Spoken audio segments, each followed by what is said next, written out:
Councillor Sypek, can I get you to check the screen on that last point? Is that correct? Oh, I can't see it. So it says reduce the leisure facilities renewal and upgrade works by 30,000, and then the other point's deleted. Is that correct? Which other? Oh, yeah, the rest That's of it. correct. Yeah, exactly. Thank you.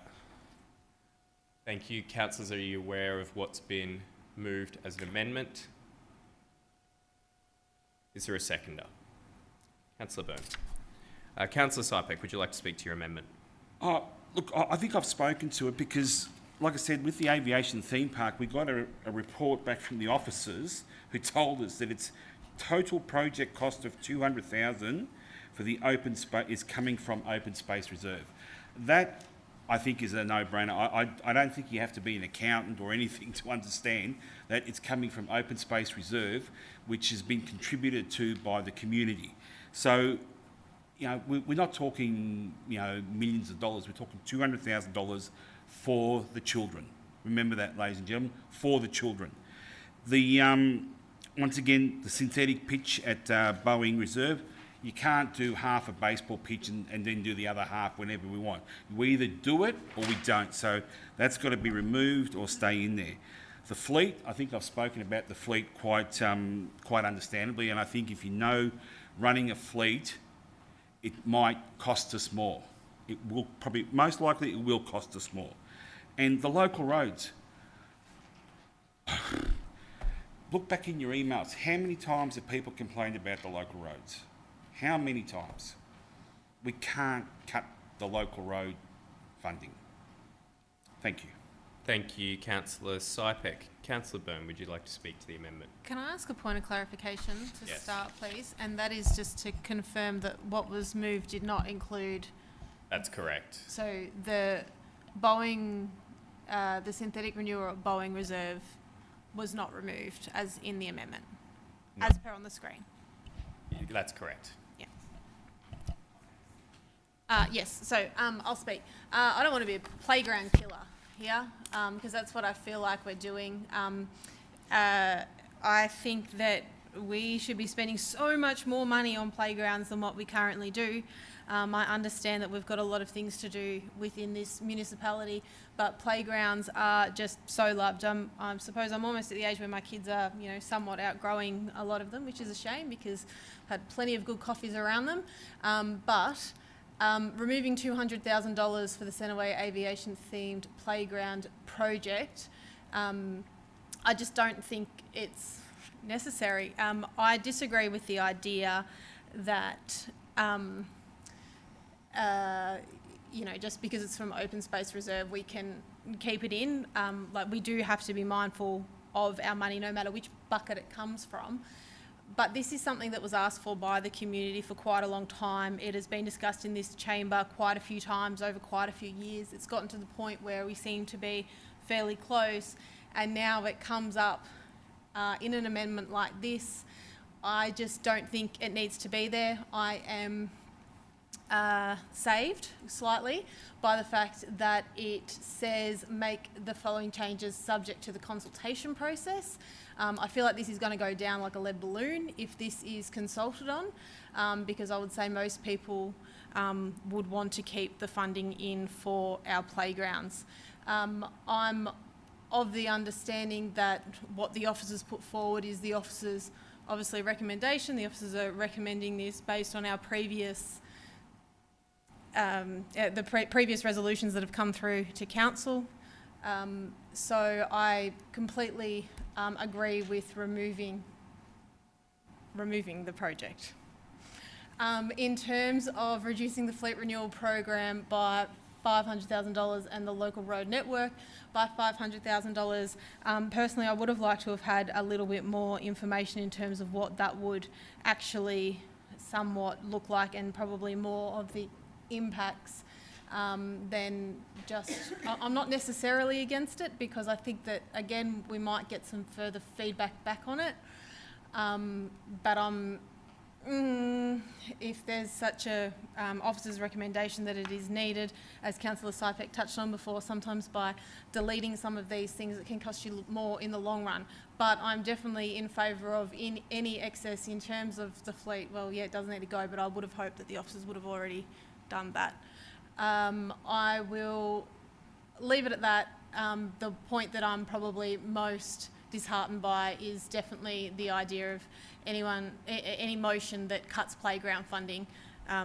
Love playgrounds, and I think that they are a huge asset to this municipality. Thank you, Councillor Byrne. Would any other... Mayor, may I ask that the motion be split and vote?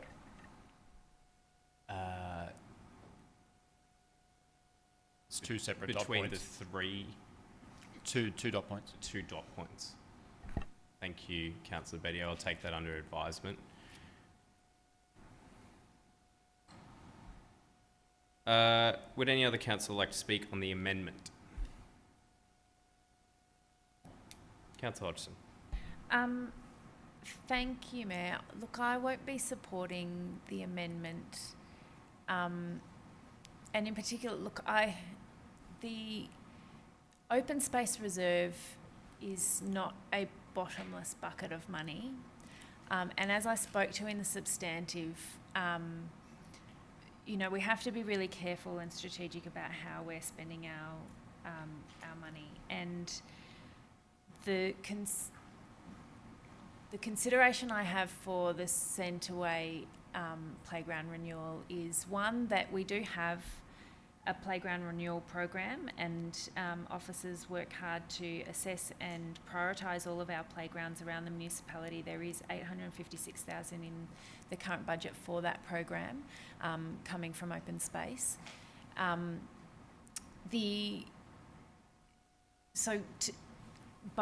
putting in one playground program, I don't think we're not cutting all playground renewals.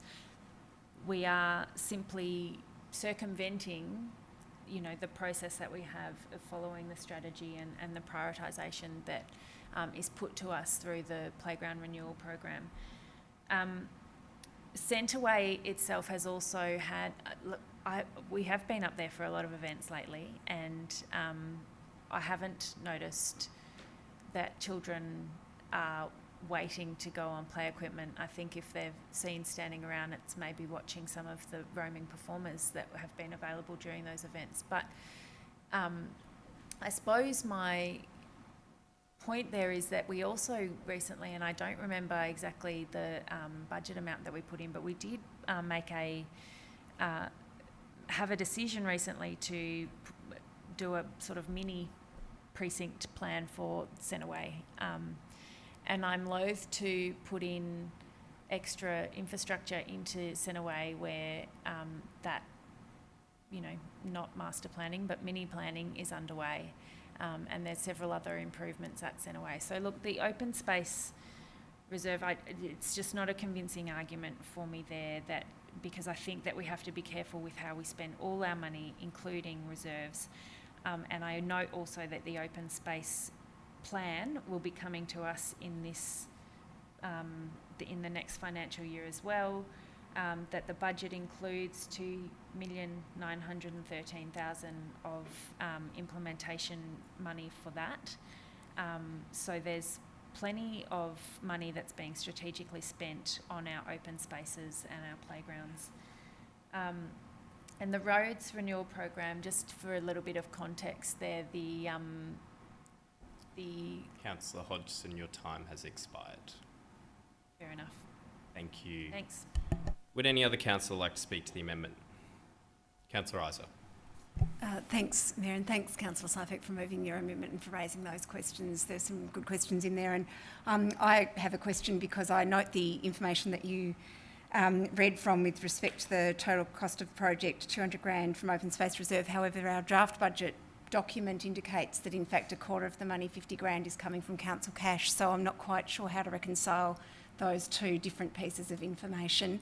That's something perhaps we can seek some feedback from officers over the next 8 weeks. And I guess that's the point of this particular part 3 of the budget, which I think was noted by someone in debate, is that the point 3 does say really clearly that these are changes subject to the consultation process. This is our draft budget going out for 8 weeks of consultation, and it's now our community's time to really look at what is being put forward and tell us what the priorities are, so that we can make sure we deliver what our community needs. I do note, though, that there are hundreds of playgrounds across our municipality, and what I was saying before was that our open space strategy hasn't yet come back to us to help us guide our prioritisation of those playground projects, and making sure that we don't just jazz up the ones that exist, but making sure we also provide playgrounds where there are communities for whom there is no playground within walking distance for families with their children. One of the other reasons that I identified this particular project in moving the motion was that we've had some criticism over the past few months about projects that were inserted into the draft or the final draft budget last year, and this is one of those projects that was put in there, but it was put in at a much lower price range. It was put in, I think, at $70,000 or $80,000, and the problem is that that wasn't well scoped, and it was with the advice is that it's actually going to cost almost 3 times the amount of money that was put in.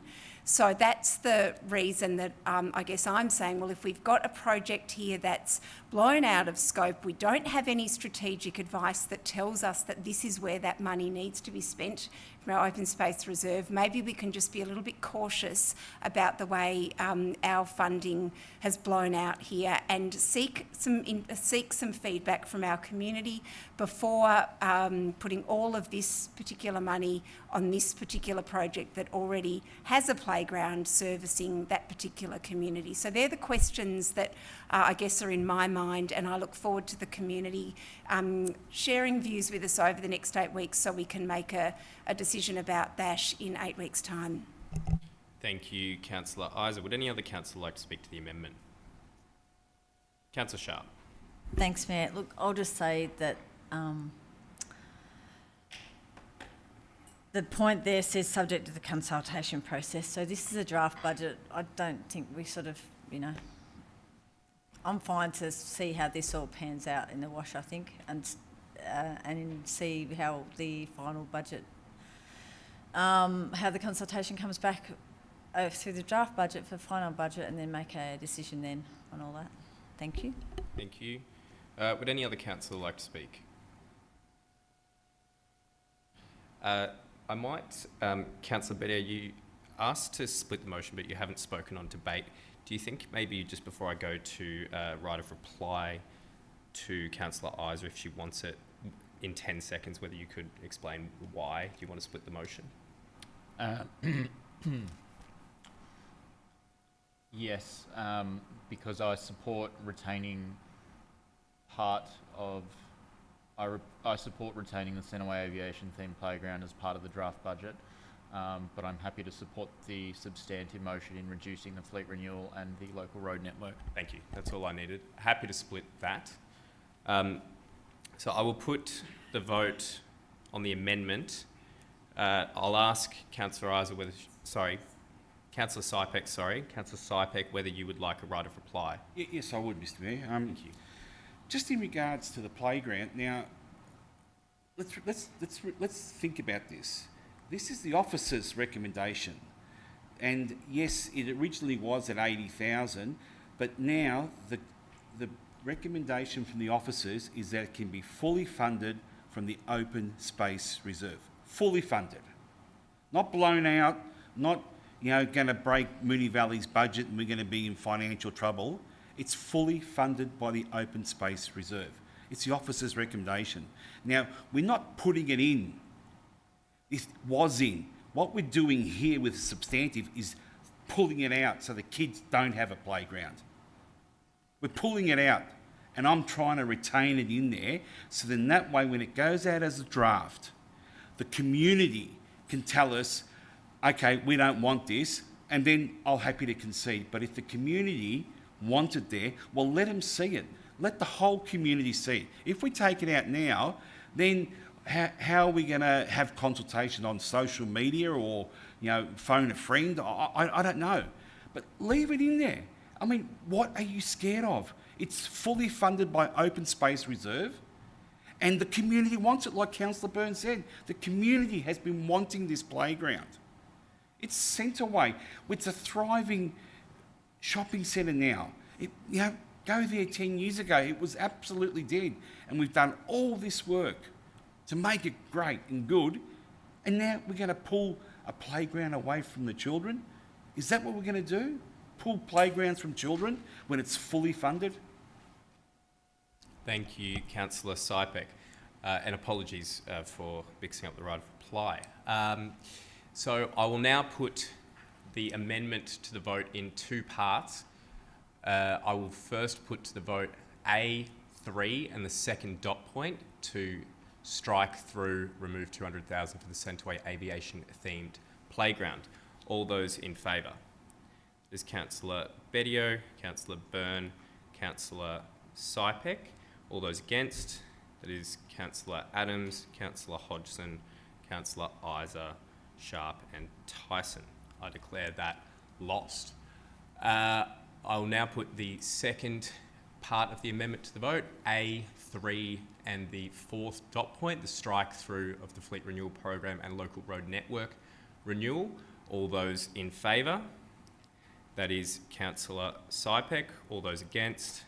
Is Councillor Adams, Bedio, Byrne, Hodgson, Isa, Sharp, Tyson. I declare that lost. We now return to the substantive motion where Councillor Sypek has a minute 31 on the clock remaining. Well, I'm speaking to the community now. Please, if you're watching this, have a look at what has just happened here. We are ripping away a playground from children, ripping it away, and have a look. I think my minute's up. Thank you. Thank you, Councillor Sypek. Would any other councillor like to speak to the substantive motion?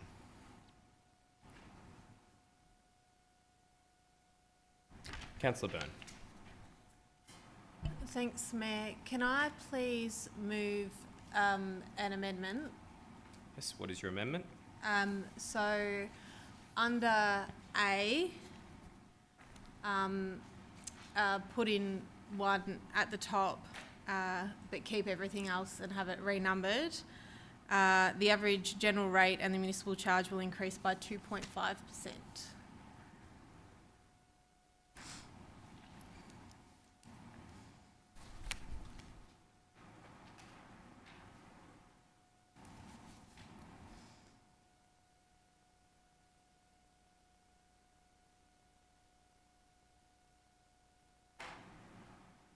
Thank you, Councillor Byrne. Is that correct on the screen?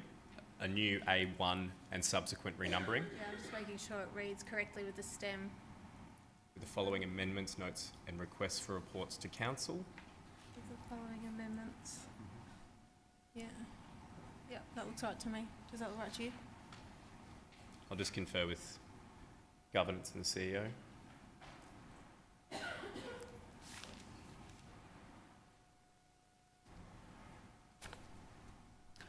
Yeah, that's correct. Thank you, Councillor Byrne. That works with the STEM. Is there a seconder?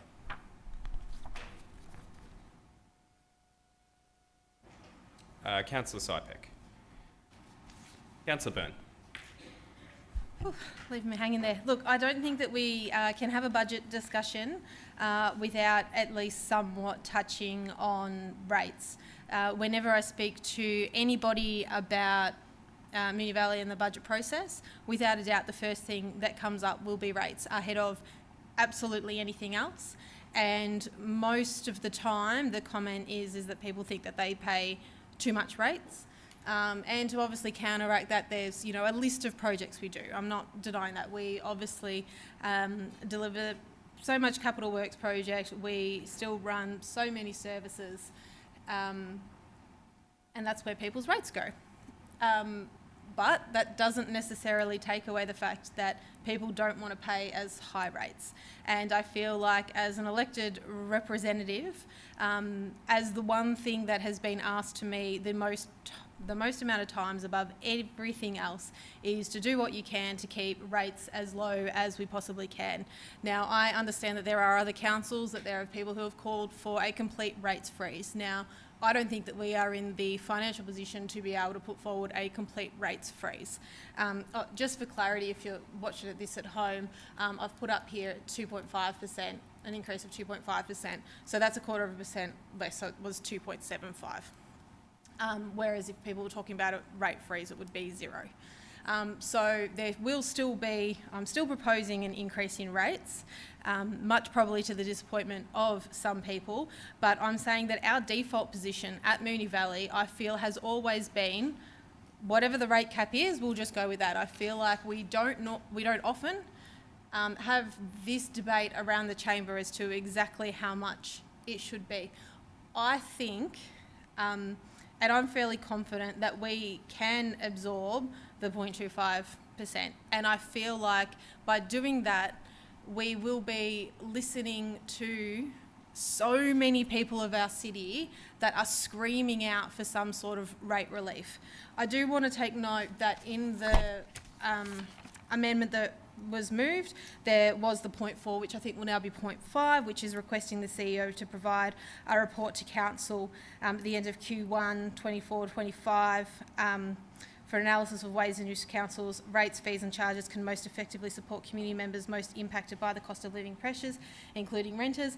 I still agree. I was thinking about whether I take out that point to put this one in, but I do still think that that is still valid, but it's not coming soon enough. I think that I personally believe that not increasing the rates to the maximum amount will provide relief for a lot of people in our city, and I think there should be debate around the chamber. Thanks, Mayor. Thank you, Councillor Byrne. Councillor Sypek. Thank you, Mr. Mayor. Since we're all in a reducing mode tonight, why don't we reduce the rate increase? Perfect. I mean, we're going to be reducing playgrounds, we're going to be reducing our fleet, we're going to be reducing our road networks. So let's reduce the rates. Great idea, Councillor Byrne, and I'm hope to see the hands all go up for this one too. Thank you, Councillor Sypek. Would any other councillor like to speak to the amendment? Councillor Hodgson was first. Thanks, Mayor. Look, I won't be able to support this amendment. The 2.75% rate cap that we're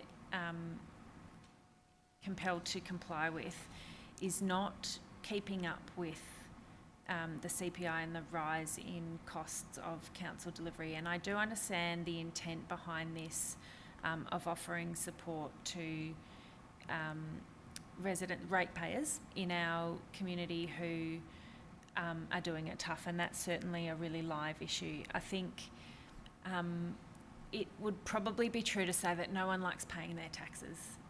If we could, we would all choose not to. And rates is, from my perspective, also not a great tax. It's a regressive tax. It's not income means tested.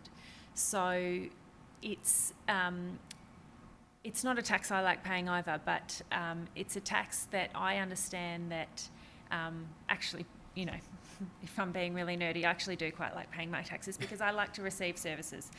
And that is, you know, if I had to guess anecdotally, I think the people who complain about paying their rates are probably also, there's in a Venn diagram, quite a lot of them also complaining about potholes in the roads. If we reduce the rates even by this small amount, it has a really small impact for the families, for the ratepayers, in order of about $5, a bit less over the year. But the impact to our budget would mean we'd have to review our service delivery. And so in the end, what would happen is that people who could potentially, who could potentially afford that rate would not pay it, and we would have to cut services that people who are really experiencing the cost of living crisis might rely on. So the point 4, which Councillor Byrne helpfully referred to, I think, we do provide a rate rebate for pensioners, a $20 rebate voucher, which I think is a really great program, and hopefully we get other suggestions through this one, not only to support ratepayers who are having a difficult time, but also renters who don't pay rates and wouldn't receive any relief from this amendment. A way that we can support all members of our community doing it tough through the cost of living crisis, and in a way that I think more sensibly manages our budget into the future, because the compounding impact of a reduction here now over a number of years is something that our budget will take a hit Hodgson, for your a long time has time. expired. Thanks. Would any other councillor like to speak to the amendment? Councillor Adams. Thanks, Mayor. I can't support this. We are, through the resolution, asking the CEO in Part 4 of Point A to report back on ways in which Council can support community members most impacted by cost of living pressures. And I hope we can, in a more meaningful and targeted way, help those experiencing financial pressures. Just to put it in context, a 0.25% reduction equates to about an average of $4.51 per ratepayer per year saving on rates. However, the compounding accumulative effect on our revenue is over $3 million over 9 years, which is a substantial hit and will have a long-term impact. It would be financially irresponsible to pass anything less than the state government recommendation of 2.75%, which is in fact much lower than the current rate of inflation of over 4%. If we want to maintain the current level of service delivery and infrastructure promises in this draft budget.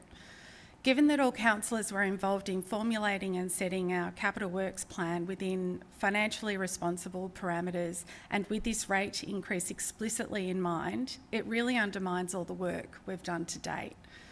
This draft budget was a collaborative effort with the organisation over several months through a series of budget briefings and detailed expert advice from our Chief Financial Officer that was rigorously discussed and worked through to ensure we can minimise and mitigate any risks associated with Council's delivery of services and infrastructure to the community. This process was absolutely in place to ensure our draft budget was prepared in accordance with the principles of sound financial management and its long-term financial viability. And I will not be sending a message to our organisation, given all the work we have all put in to ensure that we have a responsible budget, that as a council we are prepared to play political point scoring at the expense of the long-term financial viability of the organisation. It's really unhelpful and undermines the intelligence of our community. We can't say in the same meeting that we can't afford not to deliver certain projects, such as an aviation-themed playground in an area that already has a playground, and then in the same breath try to reduce our rates. Where do people think our money comes from? Our main funding sources are rates, revenue and borrowings.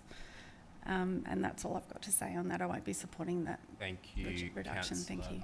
Thank you, Councillor Adams. Would any other councillor like to speak on the amendment? Councillor Isa. Thanks. Look, and I'll try not to repeat what's been said already, but just to also say that I won't be able to support this amendment. I do note that it's the first time that this question's been put. Although we've had hours and hours of budget briefings and discussions, this is the first time that this particular question's been raised and no information was sought from officers prior to just, in the last few days around this particular question. So I don't think that's, particularly helpful, given that we have to present a balanced draft budget tonight, and so if this particular amendment went through, there would need to be some reworking of the whole draft budget by our officers overnight to put out something that was balanced for consultation tomorrow. So I don't think that's very fair on our officer team. The point's been made around what this is actually worth to individual ratepayers. A 0.25% decrease to the rise is less than $5 on average.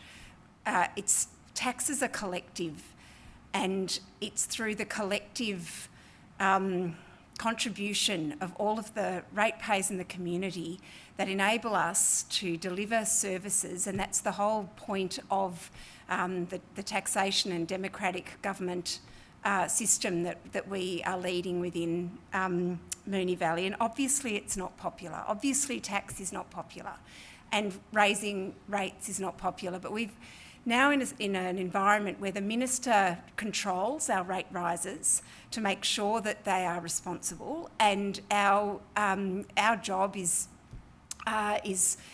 done in that regard. We are complying with the ministerial direction in that regard.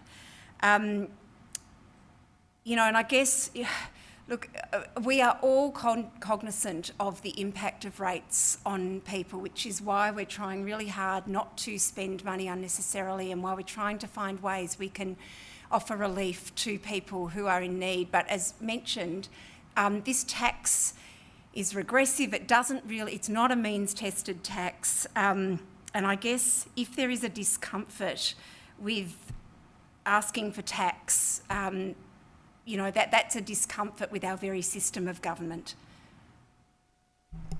Thank you, Councillor Isa. Would any other councillor like to speak to the amendment? If not, I will put that to... Oh, sorry. Apologies, Councillor Byrne. Would you like a right of reply? Sorry about that. And we're on to our fourth amendment. Look, as mentioned, I went for the smallest possible decrease, and in doing so I realised that it was a very small amount per individual ratepayer. I get that, we've got those sums, but I also think that $3 million over 9 years also really, we're spending about $9 million on one, pavilion. So we're not talking about, when you've got a couple $100 million budget, $3 million over 9 years, I don't think is that much. I found it really interesting because you really can see, I suppose, what councillors' considerations on rates are.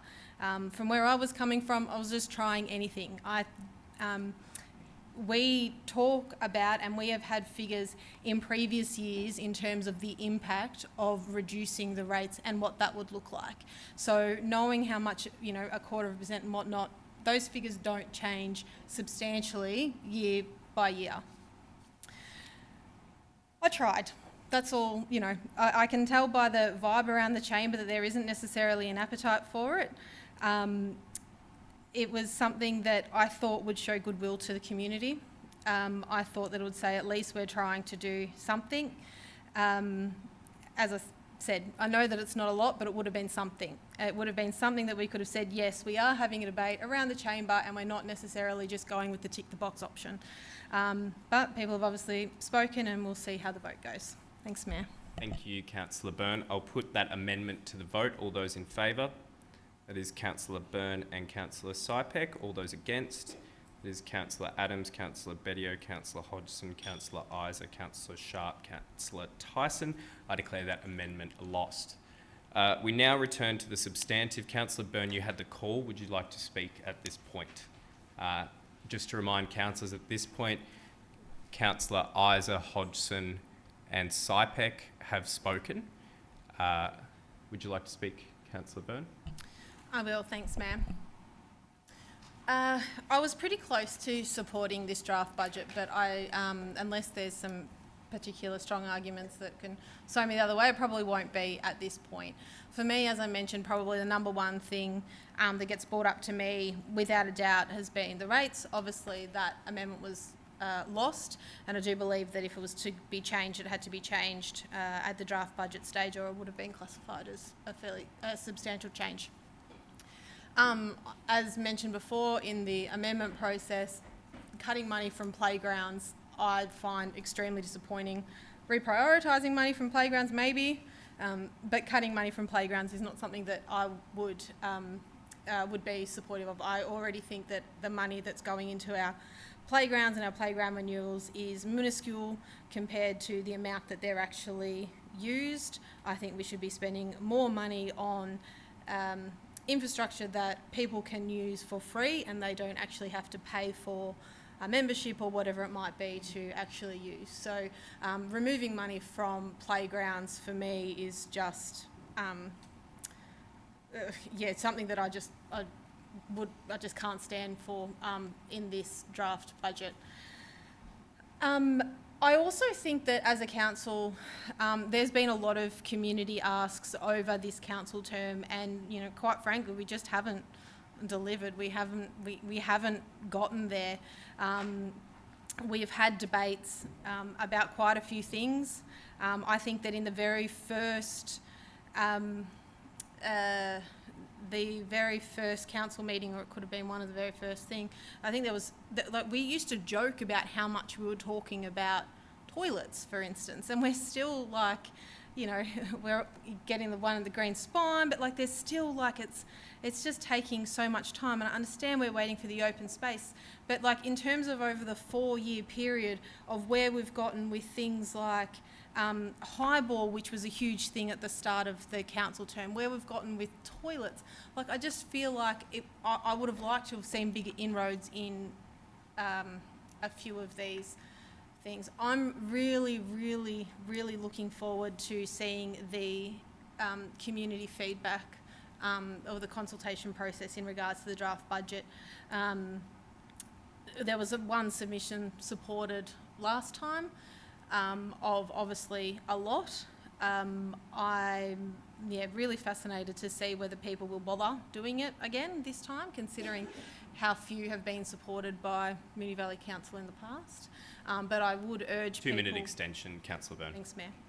I would urge people that even if you felt like you weren't necessarily listened to previous years, I still really would urge people to consider making a submission to our budget process. It is really important, and there is still a very big decision to be made in just over 6 weeks, or however, I can't remember the date off the top of my head, when we endorse the actual budget. This is only the draft budget. Not all is gained, not all is lost.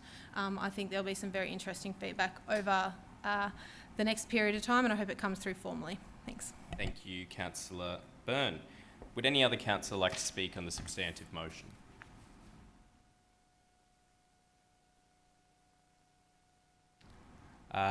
As there's been some dissent, I'll ask Councillor Isa whether she would like to close.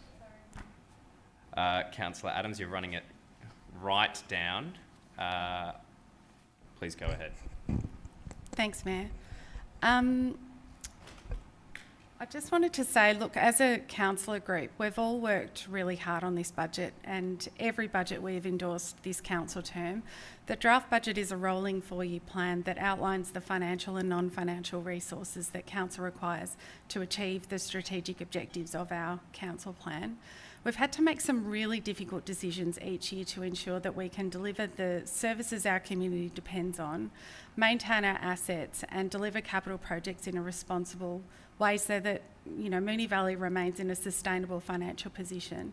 We started this council term with a long-term capital works program that set a high level of community expectation, but was frankly undeliverable. And we have worked really, really hard with our executive and finance team over this term to manage that in a way that keeps council financially viable. Further to this, I think in this motion, it's clear that we are working very hard to identify further ways that we can tighten our spending and borrowings so we can deliver a budget that's fiscally responsible. I just wanted to also point out, it's really unfair to sort of say that we're not delivering projects that our community want. As I've just said, we've had to, we've sort of started this term, dealt with a very hard sort of hand, I guess. In the last term, there were 2 intergenerational projects that were approved, being the Keilor East Leisure Centre that cost us around $55 million, and the Jering Flemington Hub that cost us $25 million.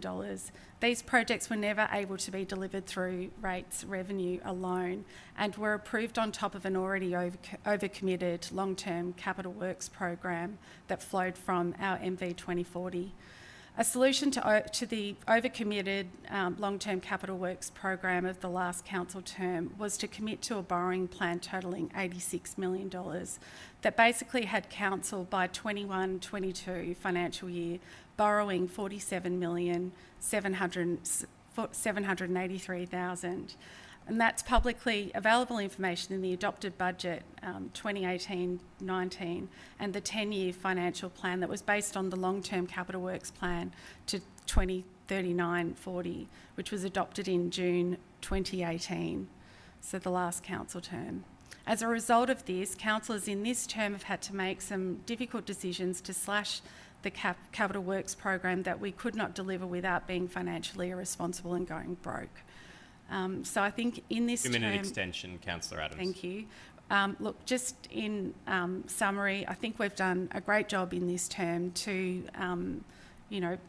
cut down our capital works program, and there's further work to be done, and I think the next opportunity, I guess, for these things to be sort of strategically looked at will be next year when the new 10-year financial plan, which is due in October of next year, that the new council term will be adopting, and that'll provide us with an opportunity to develop clear borrowing principles to guide how borrowing in the future should be used and managed to help fund capital funds. But again, the work that we've done to date will greatly assist that review that will need to be undertaken next year. Thank you. Thank you, Councillor Adams. Would any other councillor like to speak? Councillor Vedio. Thanks, Mayor. It would be remiss of me to not speak to a budget. And look, I will be brief. This is obviously the final, as has already been said around the room, this is the final budget for this council term and what's been presented and worked on. Firstly, thank you to Councillor Isa for working on this amendment and putting it to us. It is something that I can be proud of, and in fact our budget management and that of our officers is something that I'm really proud of over the last 3.5 years. So I would like to express my thanks to officers for their diligent and hard work in putting us in a great financial position. We are, for example, in our state government is in over its head in debt, and that's something that I set out to ensure that as a council we wouldn't put our council in that same level of debt. So I do really support the notion of reducing our borrowings and ensuring that the council that comes after us, whatever that may look like, is in a better financial situation. What we also inherited was a capital works program that in my mind, frankly, was undeliverable. And that's not to say that past councils have made poor decisions. The reality is the economic landscape in terms of inflation, in terms of the impacts of COVID, construction costs have meant that that capital works program is frankly undeliverable in terms of what we receive as a council, rates revenue wise. And it's not something I'm prepared to put us in significant debt for. I am obviously disappointed, as I noted earlier, in terms of the removal of the Centreway Aviation Theme Playground project. But if that's something that is really important to the community, there is a consultation process. Please write into us, come to us. If that's something that you're really pushing for, it's not the end. And hopefully if there's enough community support and that council sees that, then potentially that's something we can bring back into a substantive budget. I just want to reiterate my thanks again to officers. This has been a lot of work in the making. Look, I also want to mention, coming into council, it was always on my mind that I wanted to keep rates low. I wanted to ensure that rates were as low as it could be. What I've learned over the last 4 years is that managing a budget like this and managing a council and managing capital works delivery and all of that is very difficult. It's also very difficult in a very pressing and complicated and expensive economic landscape. So as much as I want to keep rates low, the rate cap, I believe, in many ways is insufficient with council keeping up with the costs that we have as an organisation. When we're looking at things such as paying the wages of our officers, that's linked to rate capping. If we were to not raise rates in line with rate capping, then we're going to have increased operational costs, which mean we're going to deliver less in the capital projects and capital works budget in any case. 2-minute extension, Councillor Bedio. Thank you, Mayor. Sorry, I just lost track. Sorry, Councillor Bedio. No, that's fine. Sorry. In terms of inflation, we have looked at a highly inflationary market over the last few years, and that has no doubt had an impact on our deliverability. Sorry, not our deliverability, but our ability to afford projects. If anything, I will say that as a council, we have done an amazing job at improving deliverability and rates of deliverability, and that's credit to the officers and the PMO team. I believe it's the PMO team. I've got it close enough. And that's something that we and the CEO and we worked on earlier in our council term, is putting that together to ensure that we have a higher deliverability of capital works. So that's something I'm really proud of. I believe that as a council, we're delivering projects. We're delivering the projects that matter. Would I like to deliver more? Absolutely. But we do have an environment where there is limited money. Would I like to deliver more projects? Absolutely, but I think we're doing the best job that we can, and I am proud, and like I said, this is a budget that I can be proud of and I'm happy to support. Thank you, Councillor Bedio. Would any other councillor like to speak? If not, I'll ask Councillor Isa whether she would like to close. Thank you, and thanks, Councillor Bedio, for articulating a lot of really important things just now. I hope that what's evident in this particular debate is how difficult this process is and the sorts of considerations that we're trying to weave together. And it's probably not always clear to me exactly what councillors are trying to achieve through budget, and I think that's something we can continue to work on to be really clear for ourselves. What are we trying to do? It's meet the community's needs and do it in a way that is as fair and responsible and diligent as possible. And I do think that we've struck that balance in this draft budget. That's why I've put forward this alternative motion to try to meet that difficulty of collecting money fairly and delivering to need. To speak to some of the projects in particular that haven't really had much of a rap in this debate, as we've been a bit focused on some specific topics. Look, the Ascot Vale Library project is being fully funded in this draft budget, which is not coming at an insignificant cost, and thank you to the community for putting up with some closure of the library during that time, but that's a really significant project. Looking forward to renewing a number of different grounds and the Clifton Park Pavilion being finally finished. Pedestrian and shared paths, there's $5 million going into continuing to improve our active transport in that regard. And again, our tree planting money and our community emissions I spoke to earlier with respect to our efforts on climate change continuing, and our building renewals and upgrades, $1.5 million. There's a whole lot of really good news stories in this budget, and we really look forward to hearing from our community to see which submissions we can support. We did support more than one last year, and we look forward to supporting many this year. Your time has expired. I will put that to the vote. All those in favour?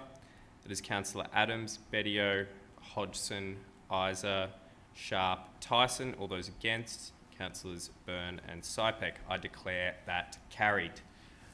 We now move on to item 9.9, Draft Council Plan and Health Plan Initiatives 2024/25. Councillors, can I ask whether you need a 5-minute break after the budget? We will continue on. Councillors, the officer's recommendation is shown on the screen. Do I have a motion? Councillor Hodgson. Thank you, Mayor. I will move the officer's recommendation. Thank you. Is there a seconder? Councillor Isa. Councillor Hodgson.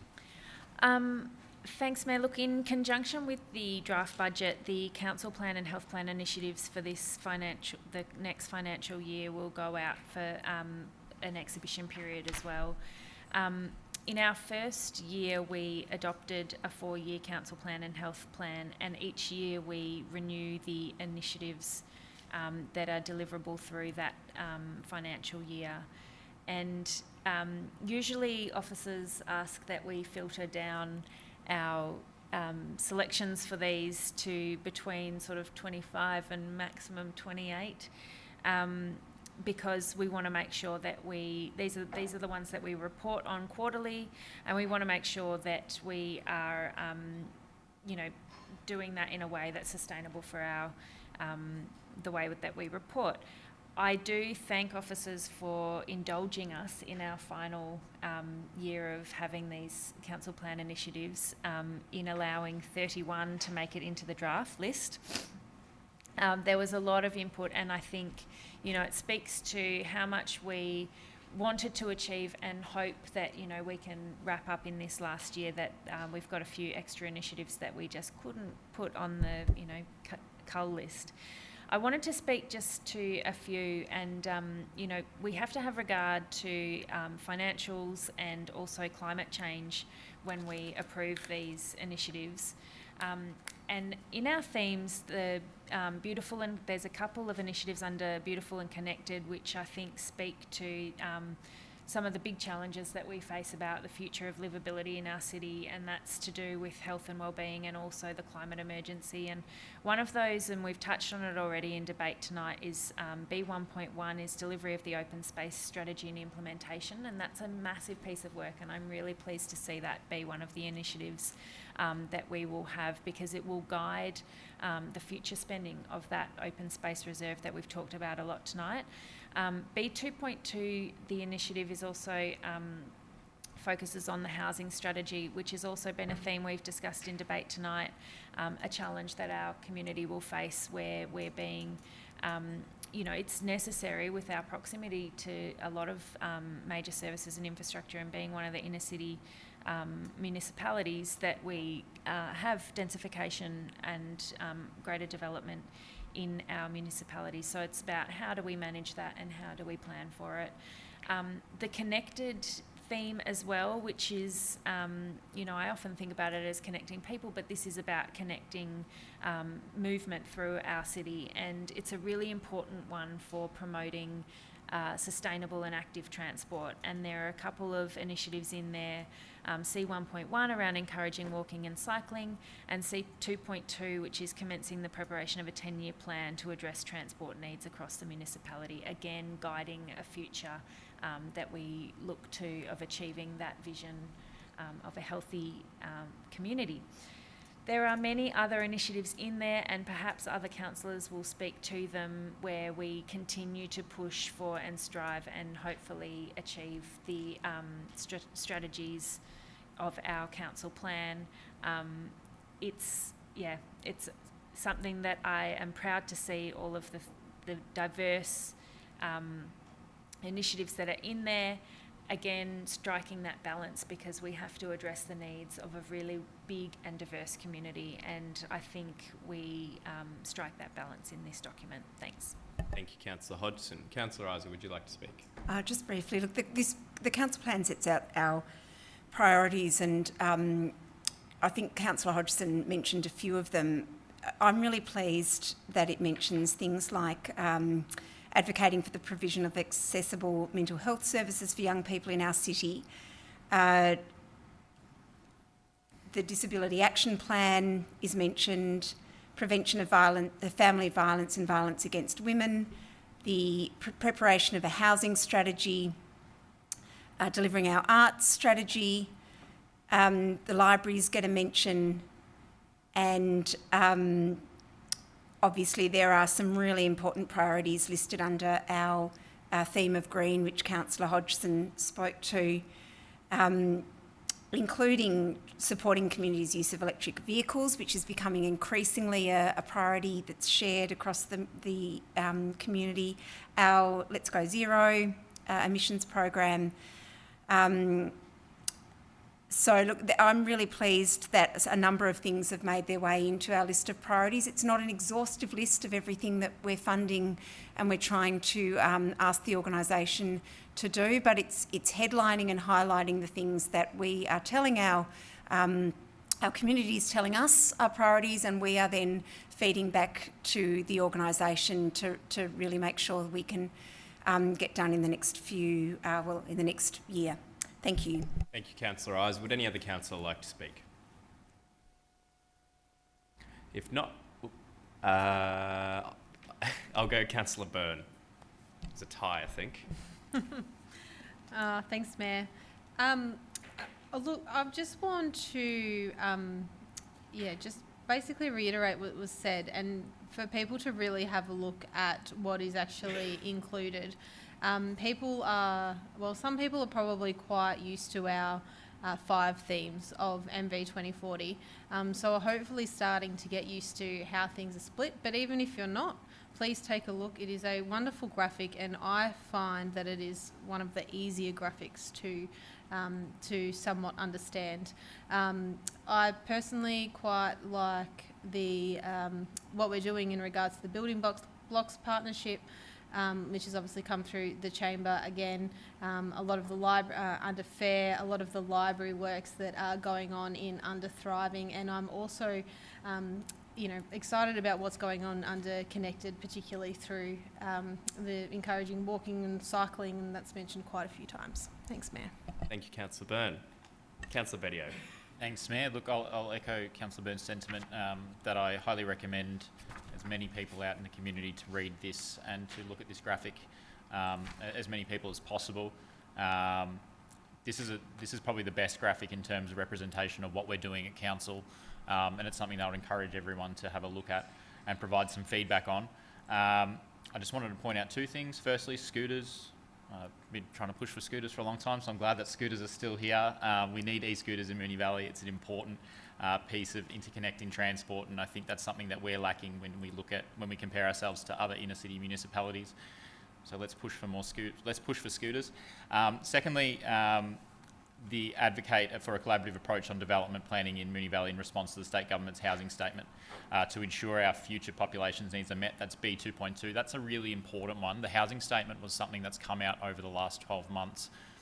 I'm not sure how many months ago, but within the last 12 months, and it will have a dramatic impact on the development of Moonee Valley. It's going to lead to a significant increase in population over certain areas in Moonee Valley, and that's going to therefore have a increased demand on our facilities, on what we can offer as a council if we're looking at libraries, sporting pavilions, that sort of thing. So we really need to be working hand in hand with state government to make sure that we're getting adequate funding, we're getting adequate support so that we can deliver for those future residents in our municipality. So I think that's a really important one. Thank you, Councillor Bedio. Would any other councillor like to speak on the motion? If not, I'll put that to the vote. All those in favour? That's carried unanimously. Item 10 on the agenda is notices of motion. However, we have none on the agenda. Item 11 is urgent business. Councillors, do we have any urgent business? Item 12 is confidential reports. We have 2 confidential reports listed on the agenda tonight. Councillors, can I please have a mover and seconder that council resolves to close the meeting to the public pursuant to Section 66(2) of the Local Government Act 2020 to discuss the following matters as they are considered confidential under the terms of Section 3(1). 12.1, 1 to 3 Moreland Road and 262 to 270 Pascoe Road, Essendon contains confidential information relating to legal privilege information being information to which legal professional privilege or client legal privilege applies. H, confidential meeting information being the records of meetings closed to the public under Section 66(2)(a), as this is a matter relating to a compulsory conference at VCAT. And 12.2 Maribyrnong Boathouse variation of lease contains confidential information relating to A, council business information, being information that would prejudice council's position in commercial negotiations if prematurely released, as it contains confidential lease information. Moved. Councillor Sharp, seconded. Councillor Byrne. I'll put that to the vote. All those in favour? That is carried unanimously. So that's where we say goodnight to members of the public who have joined us. I will close the meeting to the public at 8:58. Thank you for joining us, and we'll